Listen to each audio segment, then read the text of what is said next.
আমার পত্রিকা রেগুলার যাচ্ছে পদযাত্রা প্রতিদিন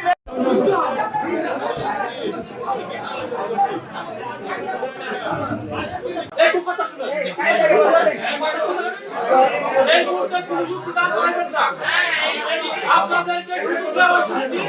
যে আমরা রিভিউ করতেছি বলছিলাম না যে আমাদেরকে সময় দেন